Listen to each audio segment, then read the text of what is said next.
my cluttered garage. I'm really glad you're here. A place where we can laugh and talk and days are filled with cheer. The clouds of sun may come and go, but one thing's always clear. Welcome back, my friend. You know I'm really glad you're here. Yeah.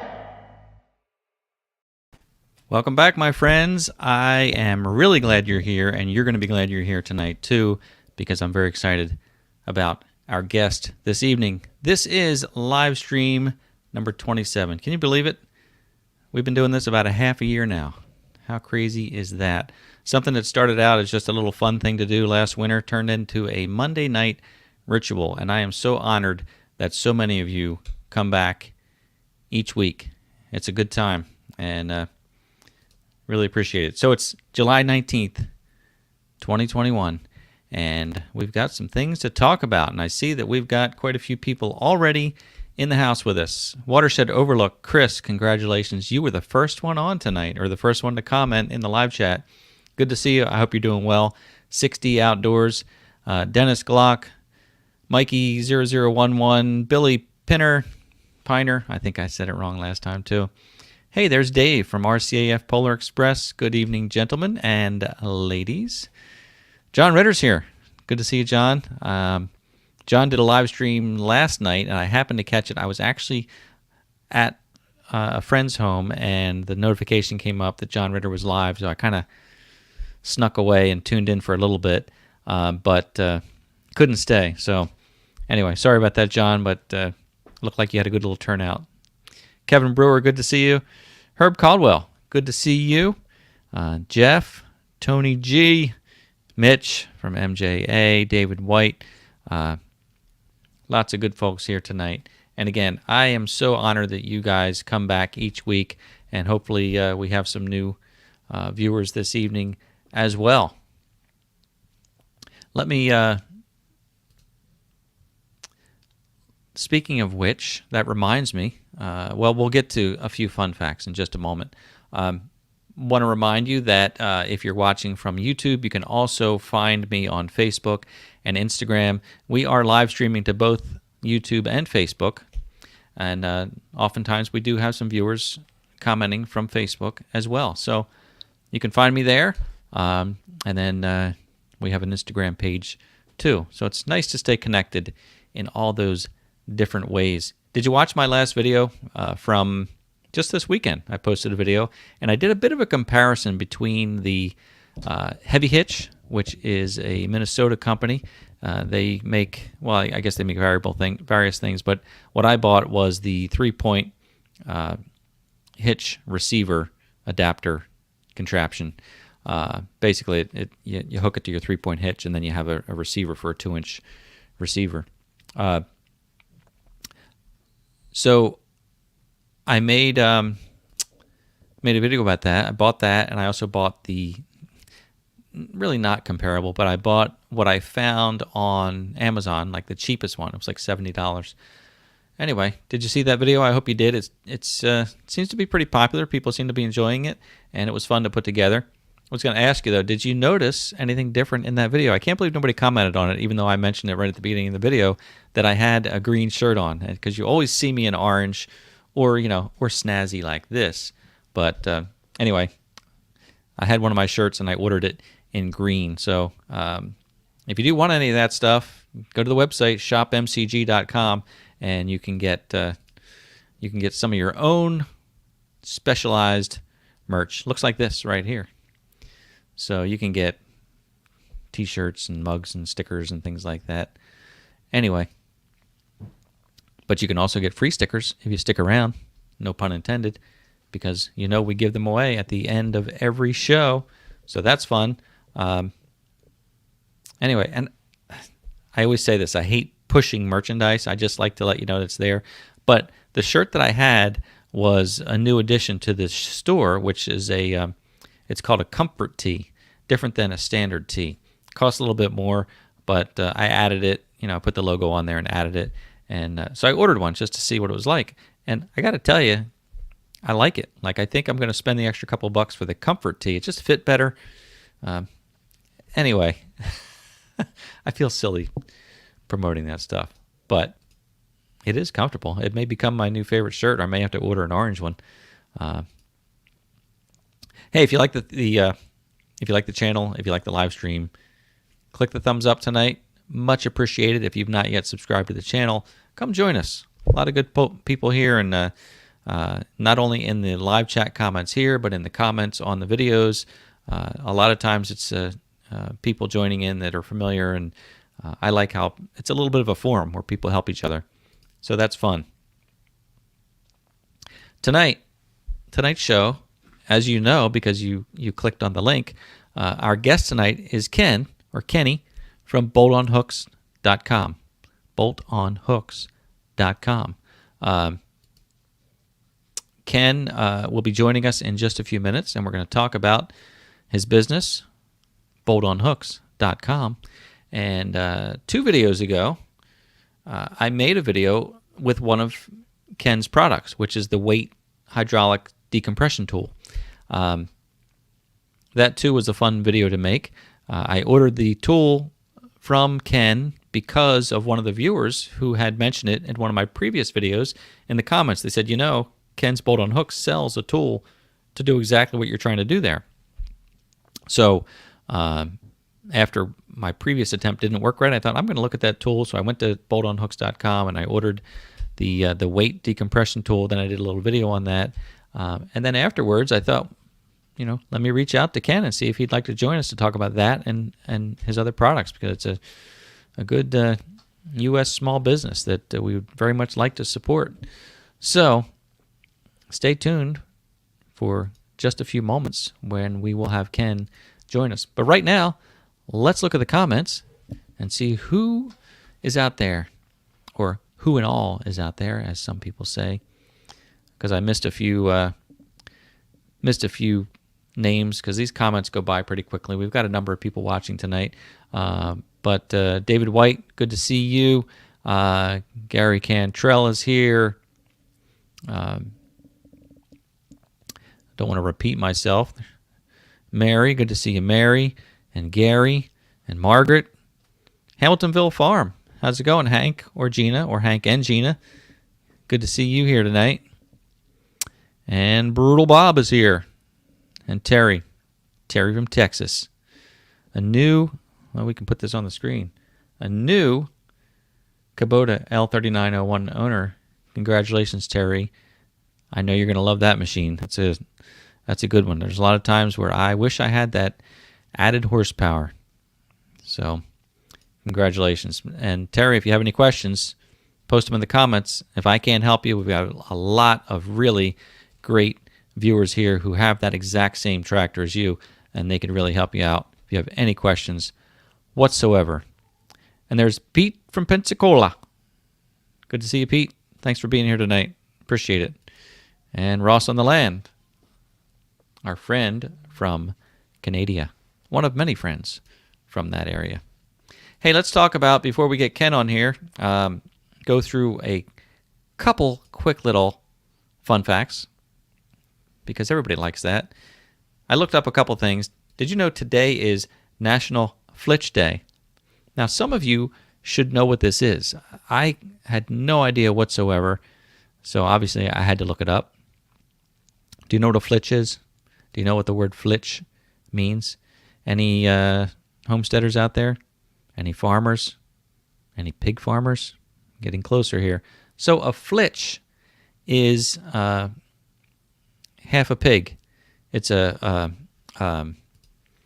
what do we call it here? We call it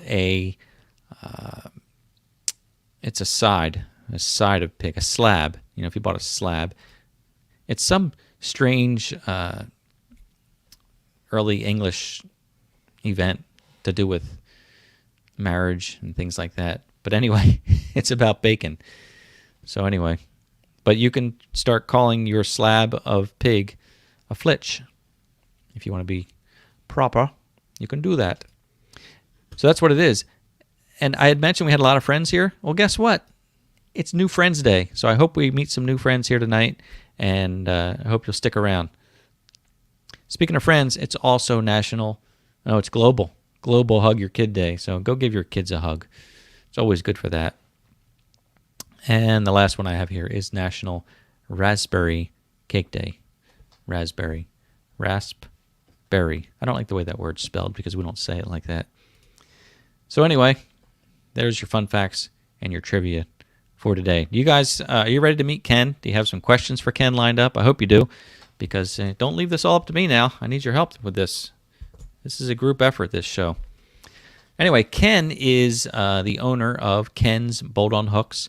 I don't know about you, but I have heard the name Ken's Bolt-On Hooks for years. There's a lot of name recognition out there. For those who are not able to or do not want to weld grab hooks or accessories onto their tractor, Ken manufactures and makes these bolt-on hooks where you mount them to your bucket. We can talk about how that works. I welded some hooks to my tractor, but I bet Ken's are better than what I did. No doubt about that. So anyway, Ken's in the, we always call it the orange room. He's in the green room. He's backstage. I'm going to bring him on right now. And everybody, let's give a big hand to Ken. There's Hello, Ken. Ed, how are you? Hey. Kenny D. I was getting pretty comfortable on the casting couch there. Were you? Sorry, we didn't have any snacks ready for you there in the green room. You're on your own over there. That's all right.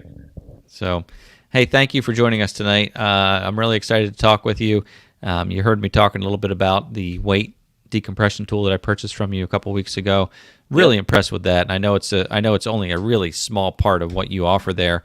Yes. But what a simple yet effective tool, which are the best kind, right? I mean, yeah, exactly.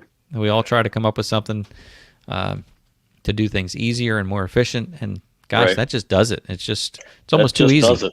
It just does it. Yeah, it was in little stories on the website, but it was invented by a man named George Waite, hence the name Waite Tool, and he was smart enough to get a patent on it, and he unfortunately did a pretty poor job of marketing it.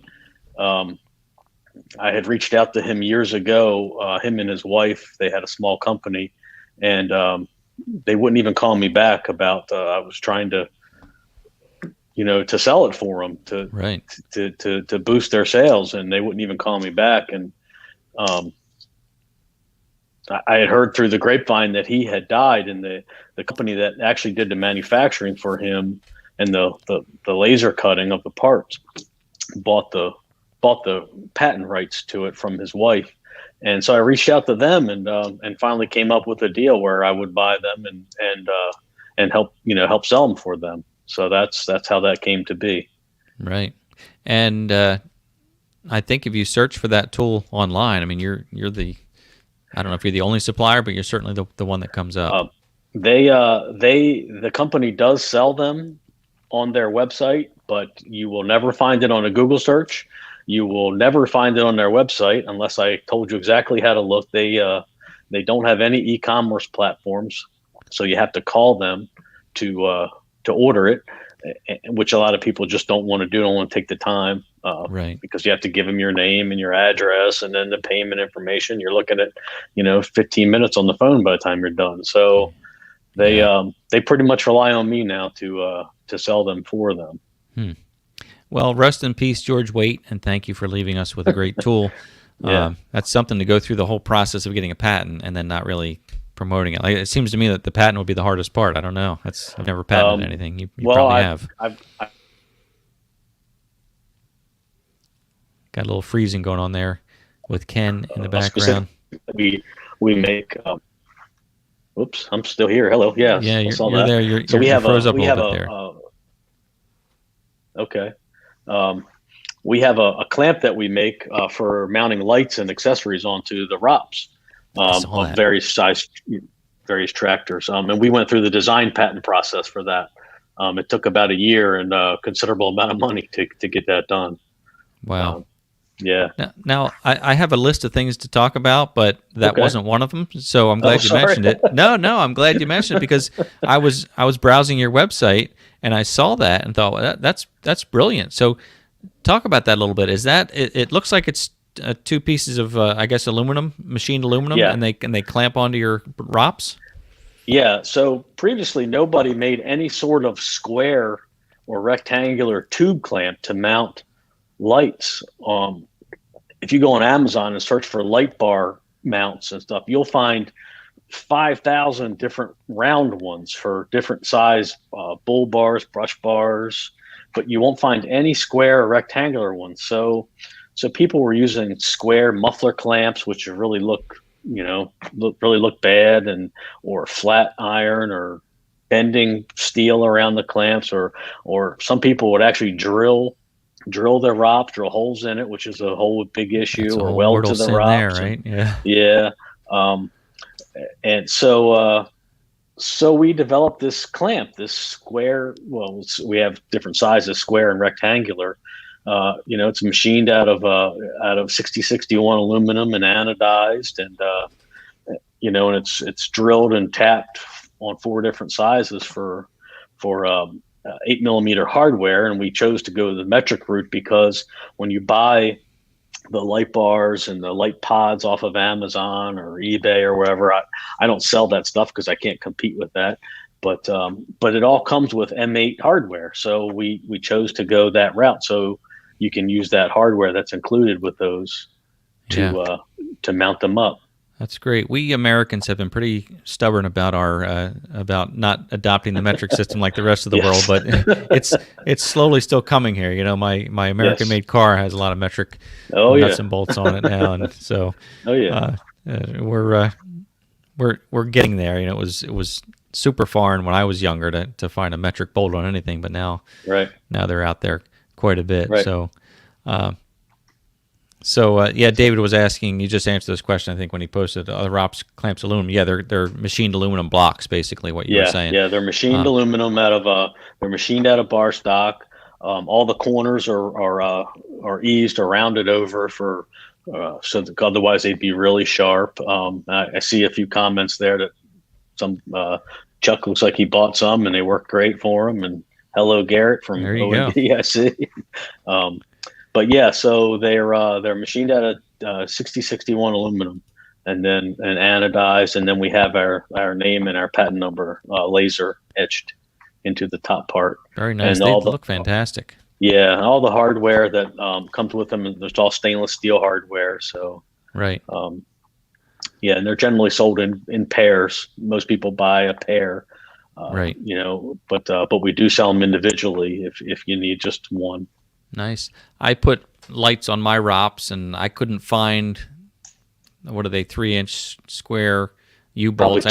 Probably 2x3. Yeah, I couldn't find any locally, and I couldn't really find them online too easily. I ended up buying, I think, 4-inch, and I put them on an angle, and it's, I thought I'll get back to that, and I haven't gotten back to it for a year, so it works. But I'll be glad to help you with that project. Yeah, I really like the look of those things. I really do. Okay. So you may be hearing from me again. Sure. And we've got a lot of Canadian friends online here tonight saying go metric. Yeah, well, that's a common question I get. Do we ship to Canada? Yes, we do. We cover that extensively in the frequently asked questions page. We use USPS in flat rate boxes, and as well UPS to ship to Canada. The problem with UPS is they charge a lot of duties when the package is delivered. So say you bought $50 worth of product and paid $30 for shipping, then they're going to hand you a bill for $20 or $30 before they'll give you the package for the import duties. Right. Whereas the post office doesn't seem to have as much of an issue with that. So so just read the FAQ and don't go by the cheapest up front, because it may cost you more in the end. Yeah, for sure. So let's back up a second and talk about Ken's bolt-on hooks. I know that your business is way more than bolt-on hooks now, but yes. Tell us about when you started bolt-on hooks, or at least officially as a company, and Sure. about some of the things that you sell regularly, in addition to the bolt-on hooks? Okay. Well, we started unofficially back in 2011.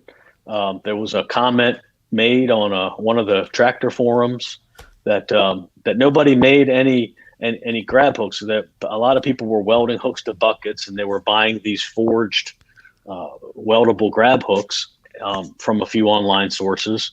And somebody made a comment that nobody made anything like that in a bolt-on version for the guys that couldn't weld. So I got that idea, and I tossed it around for quite a while, made some prototypes, and actually tried to give it to a friend of mine who had an established business selling tractor accessories, the former owner of Artillion. And I tried to give that to him. I was like, "Here, this is great," and he laughed at me and said nobody would buy it, and gave me a bunch of scrap plates that he had, and said, "Here, you do it." And I did it, and I sold a couple here and there, and I was welding them in my garage, and I sold more and more, and ended up selling about 50 a week, and I couldn't keep up, and now here we are. We sell a lot of them. In 2013, we went official with the LLC, and being short-sighted, I was only selling the hooks at the time, not realizing the other opportunities there were for the tractor community.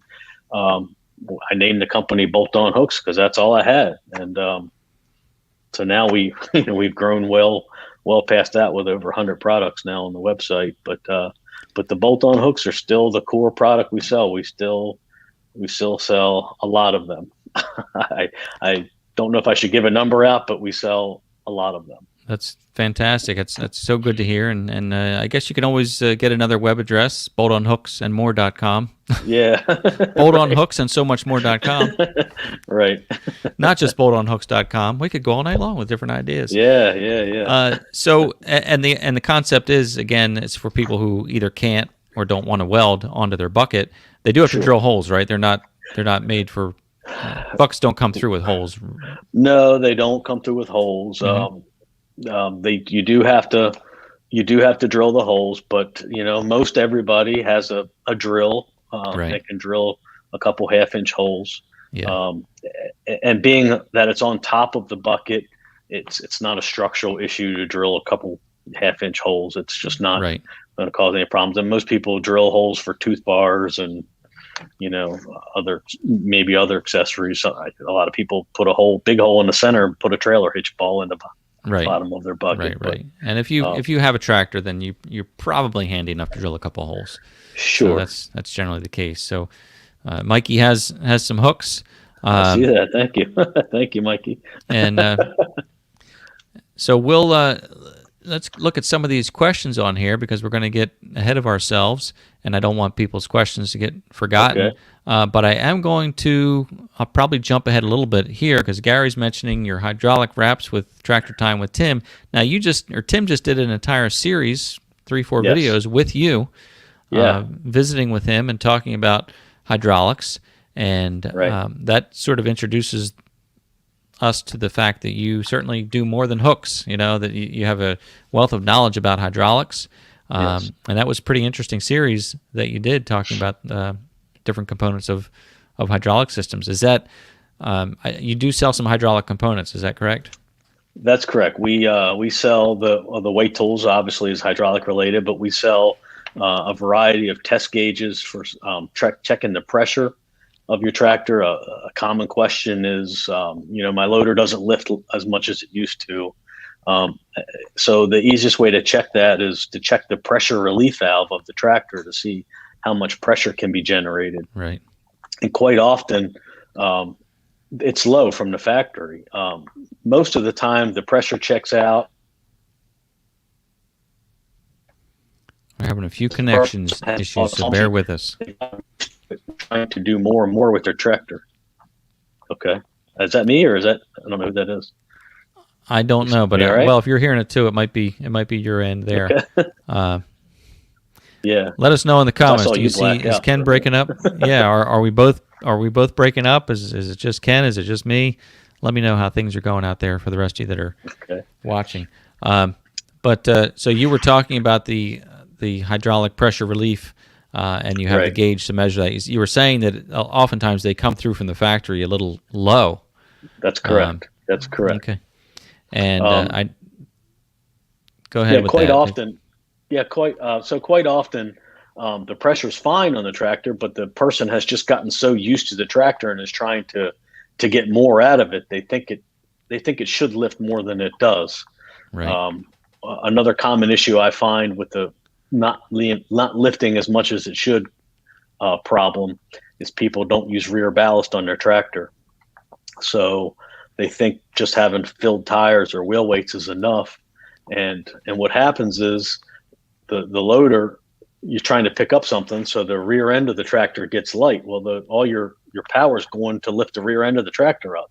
That's so right. you need to have, the importance of ballast on the rear of the tractor on the 3-point hitch is often underestimated. Absolutely.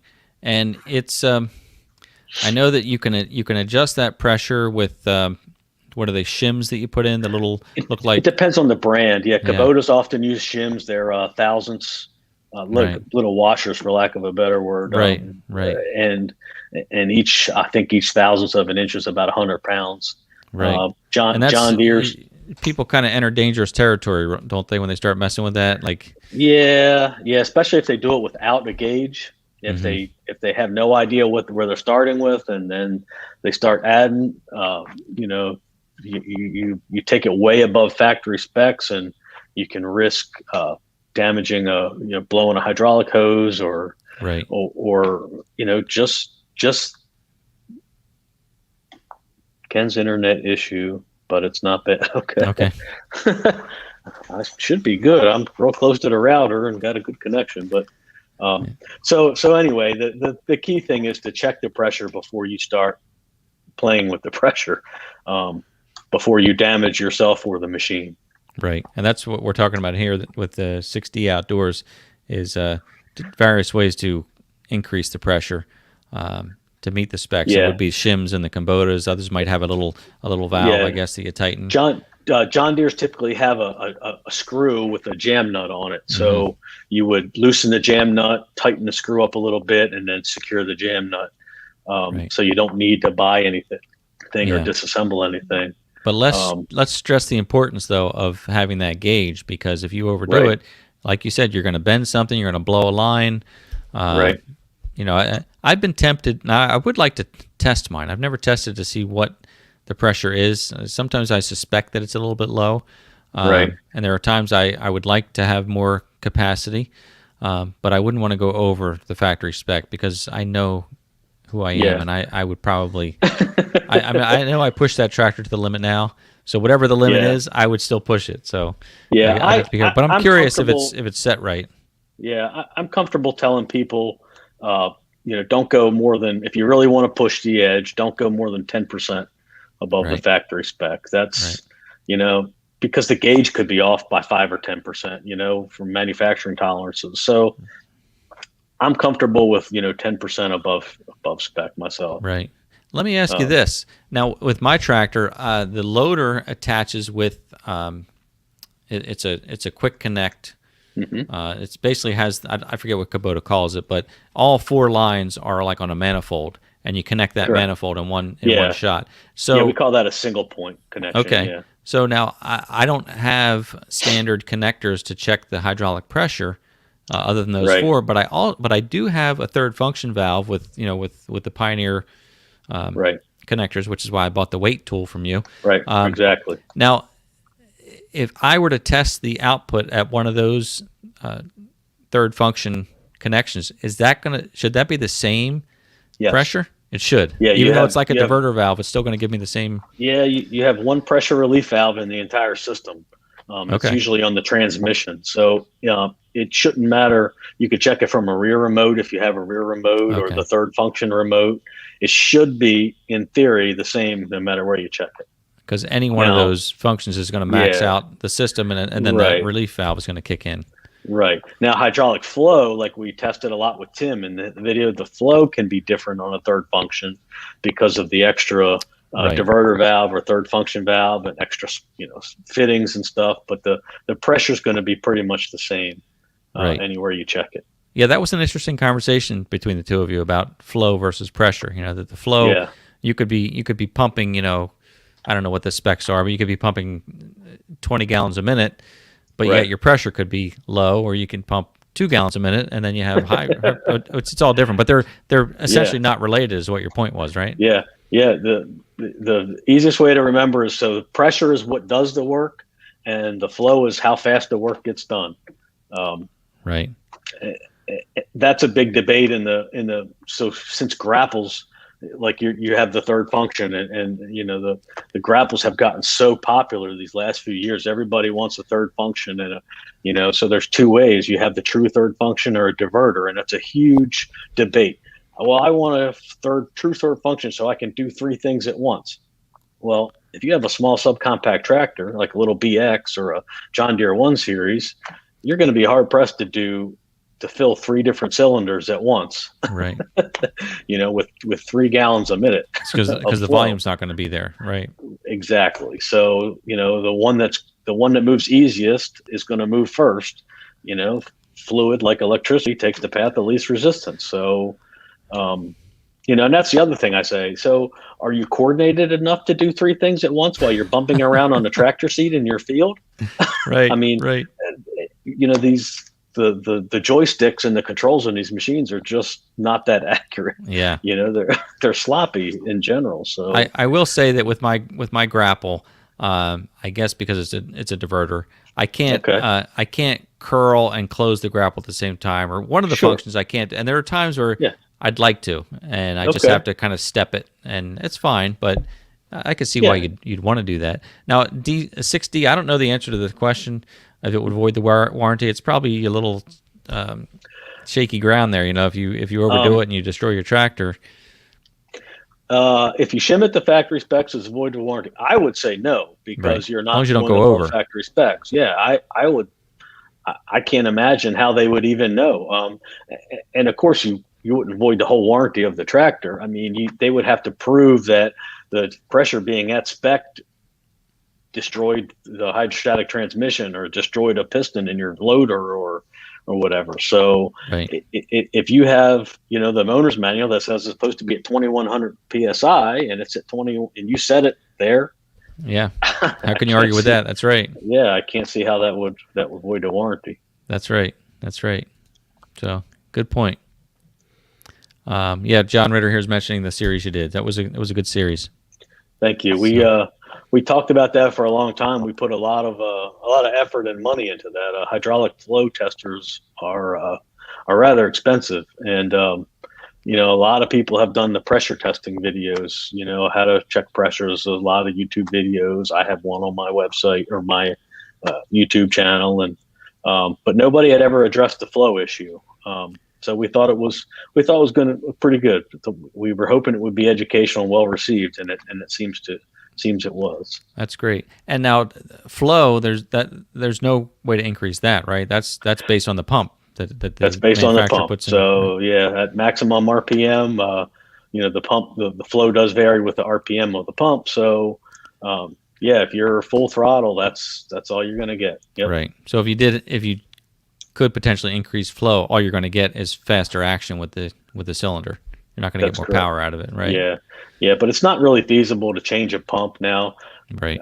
There's a company out there now that's offering an upgraded pump for a John Deere 1 Series, and it's a neat kit. He put a lot of work into it. Whether that's going to have any long-term ill effects on the machine, nobody quite knows yet. But it's a neat idea. Yeah.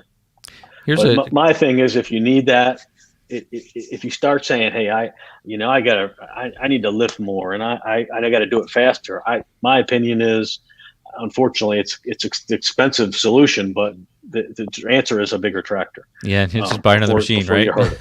Yeah, right. Yeah. You were talking about shipping to Canada, and our friend Gord here from GP Outdoors has a question for you about establishing Canadian distributors. Are you looking into that? Or is that something you can talk about? Or I have not looked into it. We are a very small company. Time is at a premium every day.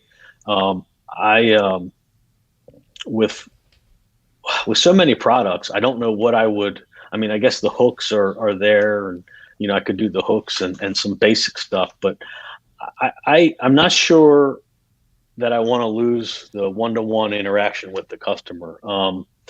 And with the import fees and all that, I'm just not sure. I don't even know how to do it. I'd be honest with you. I just don't even know how to set up a distributorship and enter in that sort of legal agreement with somebody.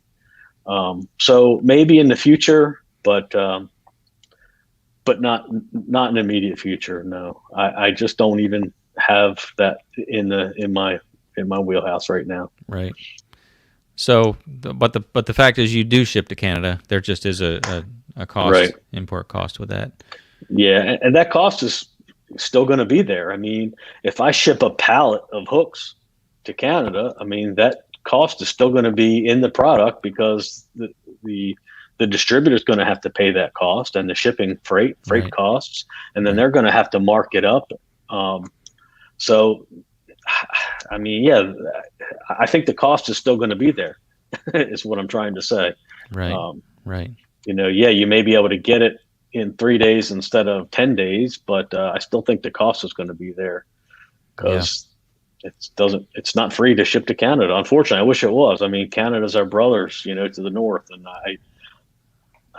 it's unfortunate that they hit us so hard on those fees and duties. Yeah, maybe you need a Canadian manufacturer to actually make the parts up there, and so. Well, that could be. Yeah. Speaking of manufacturing, one of the videos you have on your channel is of the forging process of your hooks at a foundry. Yes. I don't know if it's called. Is it a foundry? Or it's a foundry. Yeah, I guess you would call it a foundry. Yeah. In Pennsylvania, in America, yes. which is pretty impressive that you're able to produce a product. Actually, you're actually manufacturing a product here rather than buying something that's already made. Do you want to tell us about that? Right. How that process came to be? And I thought it was a neat video. In fact, I'm going to show a little clip of it here in a second. But yeah, well, the short version is previous to our hooks being forged in the United States, the 5/16 and the 3/8 grab hooks. There was no U.S. supplier or U.S. manufacturer of grade 70 weldable grab hooks in the United States. Kurt Manufacturing and Columbus McMinnon CM, they manufacture some grade 30s, but not grade 70s for whatever reason, I don't know. So we used imported hooks for years. It was, pretty much accepted that that's the only product that was available. And in the last year, some of the rumors and we actually received some product that had China on the side of them due to some Federal Trade Commission issues and the tariff situation that we, went through the last 4 years with the previous presidential administration. So we didn't want that on our product. We didn't hide the fact that the hooks were imported, but we didn't advertise it. You didn't want it embossed on the side of the hook, right? Yeah. So we found this company that's been in business since the late 1800s that makes a lot of parts for a lot of gun manufacturers, a lot of companies that I could mention that I won't, but they make a lot of stuff for Mack trucks, for several different gun manufacturers, and they gave me a quote that was almost too good to be true. And they're using so there's a piece of raw steel. That steel actually was made in America. The steel either comes. It's North American steel, I was told to say, because it can come from Mexico, United States, or Canada. But the last 3 batches we've had done was all with U.S. steel. We paid to have those dies made. They're, I own those dies, even though they're not here with me. But they're but they're our dies, and they can't use them for anybody else. And so they're the only grade 70 weldable grab hooks available made in the USA, and we have them, and we're using them now for our bolt-on hooks, and we also sell them in raw format for the guys that want to weld themselves. I was going to ask you that. Do you sell them to any other distributors or are there manufacturers using them at all? Or yes, I have one other actually a competitor that reached out to me that is starting to use them. I just shipped him a couple thousand of them actually. Nice. And I have some supply houses that are stocking them, taking interest in them. I'm trying to branch out to get more people involved in them, because if I can do larger runs of them, right, then I can actually sell them even cheaper. I can lower the price. Right. And they're priced fair now, as from what I see, which is great. They're priced very competitively compared to the imported ones. Right. That you can buy on Amazon or whatever, and all those, if they don't say China on them now, they eventually will. Look at all those weld-on hooks. That's yeah. That was I don't know how many's in that box, but that was a run of 10,000 hooks in total. Now, I saw in one of the close-ups they actually have embossed on there KBOH. Yeah, right? Yeah. So we couldn't fit boltonhooks.com on there, obviously. So I'm pretty well known as Ken's Bolt-On Hooks. So KBOH, we have embossed on the side there. KBOH-USA is That's embossed awesome. on the one side. Yep. That's great.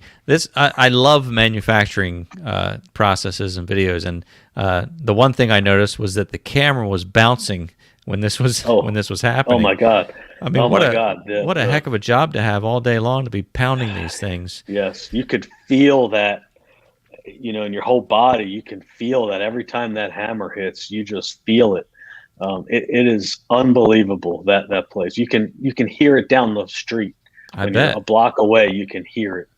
But yeah, when that hammer hits, you see, like you said, the camera shaking. That's on a tripod on the floor, right? And you just see the size of that press. It's amazing, and I was surprised by the amount of manual labor. I would have thought this was sort of an automated process, but you've got these guys really manual throughout the whole process. Yeah. Now I don't know. I've never been to another forge. I've never seen it. It's very possible that there is automation in this industry. I'm sure there is in car parts and stuff like that. Right. But this company does every part this way. I mean, this is the way they do it. All these parts that when I'm walking through the yard there, all the the flashing from the parts, everything's done that same way, with guys just picking up a hot slug of steel and sticking it in a press. It is hard work. Yeah. It was wintertime when we were up there, and it was still, we were in t-shirts in there, and there's no, the doors were open. It's over 100 degrees in there. Yeah. It's just so much hot steel around. Right. Yeah, that's quite a job. I spent the early part of my working career working in a machine shop, and okay. But no comparison to this. I mean, the shop I worked in had no heat, no air conditioning, but there wasn't anything like this. I mean, it was running big milling machines and lathes and things like that. It was really neat to see it, and to be invited in to show they're proud of the work they do, and they're proud of how they do it, and they were just so gracious to let us come in with the cameras and stuff. There was some things that we couldn't show, like they didn't want us showing some of the parts that they manufacture there, right?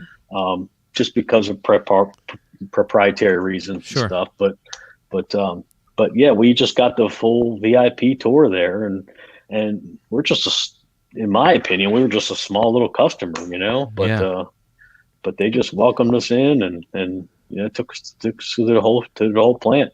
That's so great. And I was surprised that you mentioned on the video that they use an electric furnace for this process. I mean, I don't want to see their electric bill. You probably wouldn't want to see their electric bill. I'm sure I wouldn't. Yeah. I'm sure I wouldn't.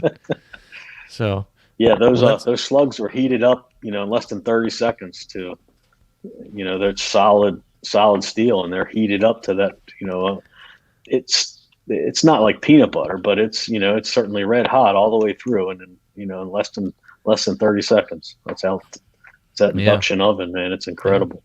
Look,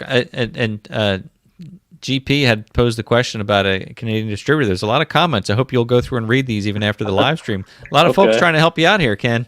They love your product and they love your company, and don't rule it out as you continue to grow. You've got some good friends up north for sure. I appreciate that. We ship to Canada pretty much daily. We even though it's expensive, the products that we sell just aren't available. Yeah. By anybody else. So while we do have a lot of copycats here in the States, a lot of imported copies of our stuff here in the States, but I don't think anybody in Canada is really doing it. So yeah, well, here's a suggestion, because Big Tool Rack started distributing in Canada, which is great. So I see that. Yeah. Utilize those connections. Well, it's definitely food for thought in the future. Thank you all. Thank you all for the suggestions. I do appreciate it very much. Absolutely. So, Chris, no, we've not talked about any kind of coupon for bolt-on hooks, but certainly if Ken's up for that, we can always talk about that at some point. Yeah, we can entertain that. Yeah. But I do believe you offer a discount through Tractor Time with Tim, right? At the website there. Yes. So yes, we do. But if that's an opportunity for folks, they can go over and do that as well. Those hooks that you had manufactured. Go ahead. No, we're talking about that. I was just going to say that's the only company currently now that we do accept the code from is through our Tractor Time with Tim partnership. Right. Yeah. Great. Well, certainly, folks, if you order something, take advantage of that. I was saying with those forged hooks that you have there, I welded hooks onto my bucket a year ago or so, and I was disappointed that they had China embossed on the side of the hook. I could have ground it off, but I didn't. Right. I don't know. You just wonder, like, how's the quality of this and whatnot. But after seeing yours, I thought to myself, I want to grind those things off and weld Ken's on there. Just redo it. Now, were they weldable grab hooks, or were they ones that you? Okay, they were weldable grab. They were weldable grab hooks, and I can't remember if I ordered them online or if I picked them up. We have a local, when I say local, within 40 minutes, a really big metal distributor. It's like it's a fun place to go into. It's like a Home Depot, but it's all metal instead of wood. And gotcha. Okay. They sell these giant bins of hooks and different things like that. Yeah, those are the companies I'm trying to get to distribute our product, instead of something imported. Yeah. Right. Well, maybe I'll send you their name if you want to look them up. I don't have any relationship with them at all, but they're a big reseller. Now, have you heard of Vail Industrial Supply? They're in New Jersey. I've sold them a bunch of hooks. Vail, like VALE or VA? VAIL. Yeah. I have not not heard of them.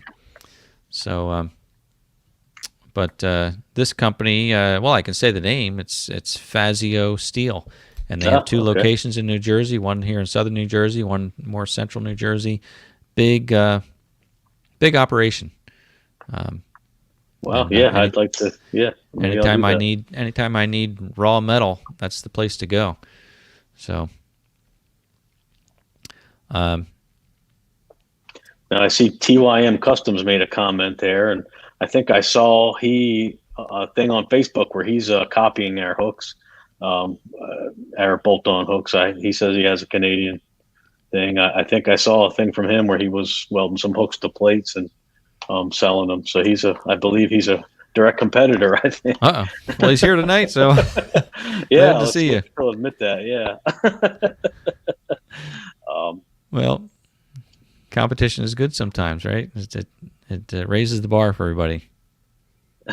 Well, see, Terry just made an interesting comment there. I bought bolt-on hooks from Amazon a month ago. Now I am concerned that these might not be the same as yours. Well, I can guarantee you they're not ours. We cover that in our FAQ. We do not sell on Amazon or eBay. What you bought was probably through a large company that imports most things. It begins with a T. I won't mention their name, but they're probably imported. So all the welding and plating and hardware is definitely imported, most likely, if it came from Amazon. Right. And that's how people are competitive on Amazon. People don't realize, Amazon charges a lot of money to sell on their platform, as does eBay. And so when you have a product that, say, you're charging $20 for the product, and you have to pay Amazon 12% of that, and you have to pay Google to advertise for you because your name's the first 3 of all the Google searches, and they're taking a cut, and eBay's taking a cut, and then PayPal's taking a cut when they take your thing, and the credit card company's taking 3%. So now that product, and then you have to get a profit yourself. So that $20 product that you paid for is really costing that company maybe $5. So what's the value of the product, because they've got to ship it from overseas too. So the whole the whole imported stuff is really hurts U.S. manufacturing. Obviously, most people know that. It's mind-boggling to me. I just had this conversation in the comments on one of my videos today with a viewer, and I did this recent video with the heavy hitch, which is made in Minnesota, and then I bought a similar product on Amazon, and the Amazon 3-point hitch receiver was $70, less than $70 delivered. Right. Yeah. And I'm thinking, this is not. It's a 25-pound piece of material, so shipping's not cheap. Not free. Not free like everybody thinks. It's amazing. Yeah, it's not. It might be free for the end user, but somebody's paying for that. But I am amazed at some of these products from overseas that they can manufacture them, ship them here, sell them, ship them for free, like on this $70 piece. Right. At the bottom line, who's making anything on that? It's got to be just pennies or a few dollars here or there. The profit margin's very thin. And there's a lot of hands in that pot. A lot of people are making money, and the quality control. You can read the fork threads on Facebook group. Yeah. You'll have 10 guys say how great their imported forks are, and you'll have 10 guys say that they were the biggest piece of crap they ever bought. So because the quality control is not there, and the consistency of the materials is not there. You just don't know what you're going to get. Right. You don't know what they're melting down to make that steel to make your product. Yeah, and not to give some of those companies any credit, but the couple products I bought, I feel like China's doing a pretty good job. I know they have a way of just copying patents and basically stealing a lot of patents and things like that.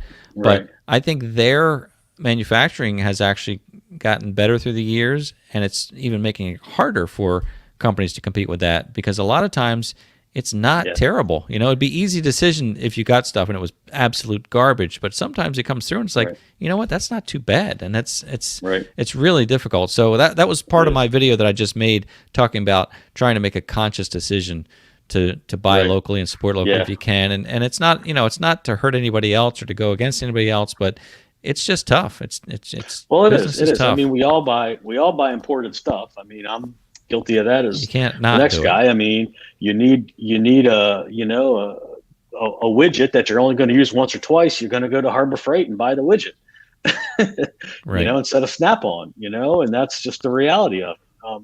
We're all guilty of that, but something like a tractor that you're going to use hard and keep that. You could keep the implement for 30 years, even though you upgrade a tractor. So you spend $30,000 on a tractor, and I just don't see the value of putting the cheapest jewelry on it that you can find. That's just my opinion. I mean, everything has a price, and everybody's willing to pay a certain price, and that's just the reality of it. Right. Luckily, we have a free market economy, and we have that freedom to choose. So that's right. There was a question way early on talking about the size of your company, and I know you're relatively small business, but can we talk about the size of your company, employees, and all those good things? Yep. So we're a small family-based business. It's me and my wife, and my official employee is my one daughter. I have some part-time help that I pay here and there as needed. We do, we pretty much we don't do everything in house. All the welding now is not done by me. It used to be. We have a fairly local shop that does everything on a robot now. All the plates and materials are laser cut, and then the stuff's done on a robot now, just because of the volumes that we sell. But that's all done up in the Pennsylvania area, and we have a plating company that we use in Pennsylvania area. That we're in Maryland, not far from. A lot of people are familiar with Gettysburg, so we're about 25 miles south of Gettysburg in Westminster, Maryland. But we work with these smaller companies that we have a lot of control over the product, and and everything comes through our shop, and we do all of the packaging and stuff like that. We still do a lot of assembly, and a lot of the kits, like the hydraulic stuff, are all built usually by me. All the gauges are put together by me. We make our own hoses now. We bought a hose assembly machine, crimper, and a hydraulic hose saw, and we make custom hose assemblies for people. But we do what we can in house, but with the volumes, it was harder, and the quality of the robotic welding was better than I could do on a consistent basis. I was going to say the one thing that robots are good at is consistency. Yeah, for sure. Yeah, you're going to get a consistent quality out of those, and that's right. Right, and that was my problem. I was doing about 50 hooks, and after that, my brain is just fried. And, things go south. And you're still using a local company. You're sourcing it out, but you're sourcing it locally, and you're helping that business. So it's all kind of a trickle down, which is great. Yeah, we keep everything as local as we can. Some in Maryland, and some in we have one supplier that makes some stuff for us is in Oregon, of all places. Right. But yeah, we try to keep our money here as much as we can. Yeah. Here's a good question from Chris, and we might end on this one because then we're going to give away some stickers. But asking about your background, and I'm glad you brought this up, Chris, because I thought about it too. Like, do you have a manufacturing background, or are you just interested in? Well, my main background professionally was in communications, and mainly in fiber optics, for a very large company that begins with a V that you would recognize if I said it. But I've always been a hands-on guy as far as building things, fabricating things. I built my own house in 2003. I was the general contractor, and I did all my own electrical work, tile work, cabinetry, molding, trim work. You see some of the trim work behind me. But then I got into metalworking. A friend of mine said, "Hey, you should buy a welder. It's cheap.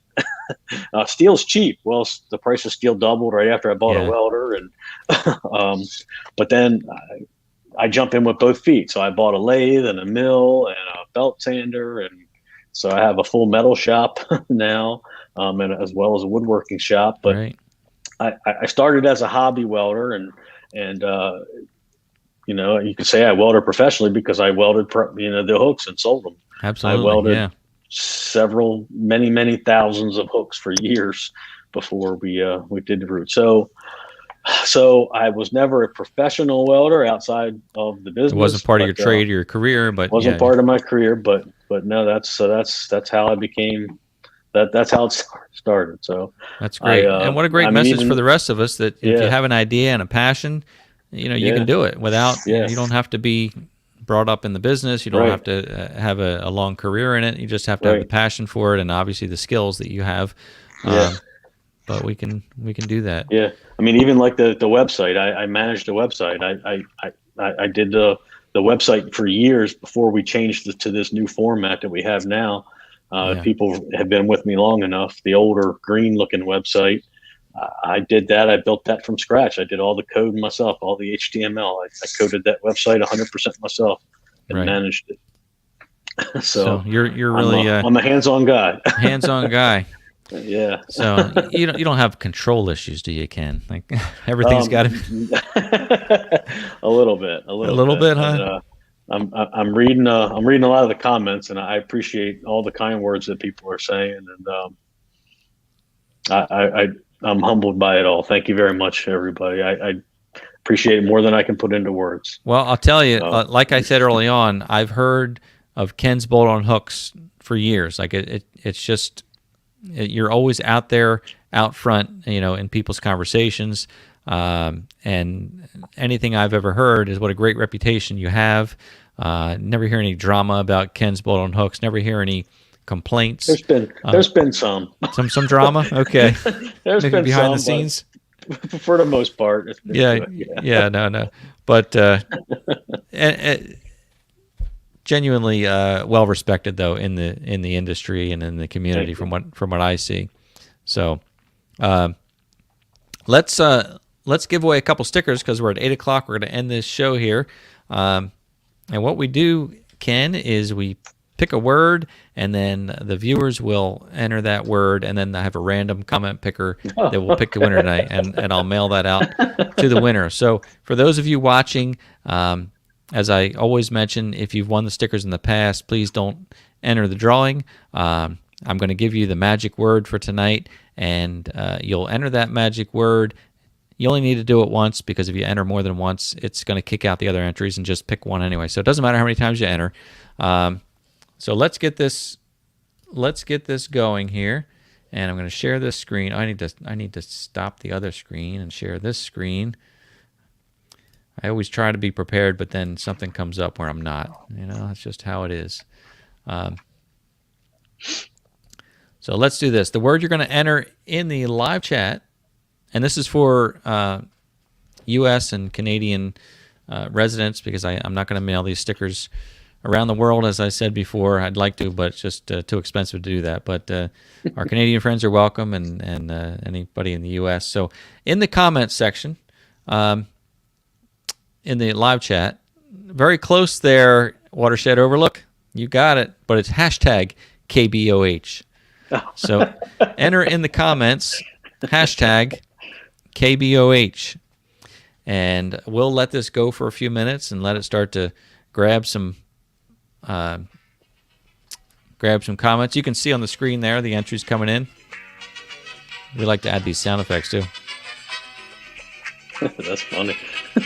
So we've got 8 entries now. Folks are entering hashtag KBOH. And you could win these 3 vinyl stickers.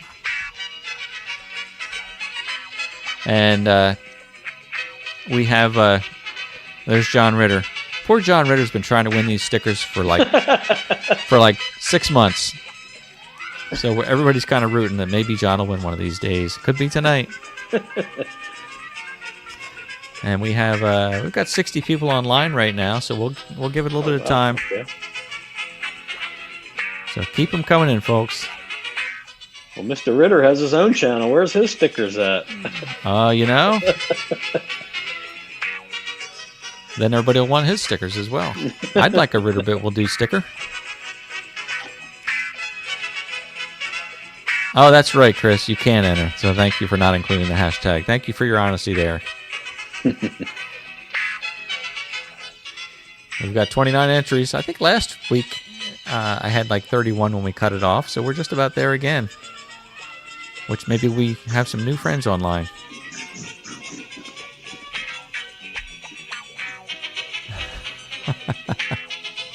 All right, we're just about there. Let's pull this trigger, I think. All right, I'm going to click draw. Here we go. Who's it going to be?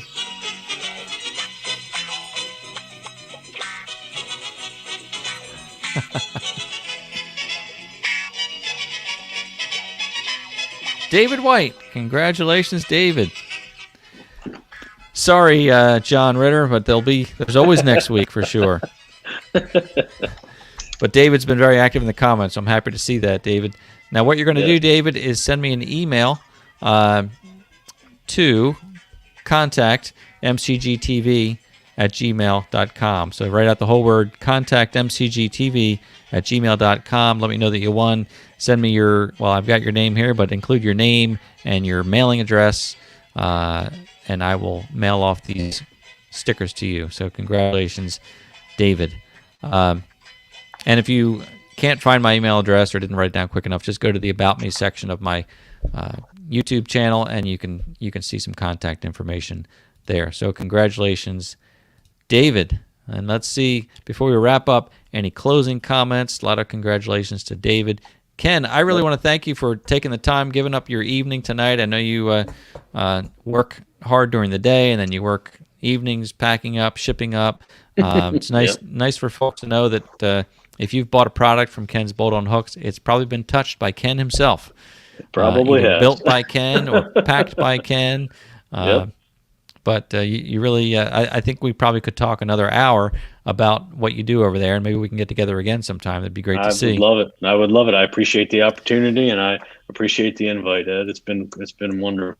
Absolutely, and thank you for offering these products. They're helping out the tractor community, and you're doing a great job. So to everybody else out there, I wish we had audio where we could give a big hand to Ken, but it'll just have to be a virtual clap, virtual applause. Thank you. But anyway, again, thank you, everybody.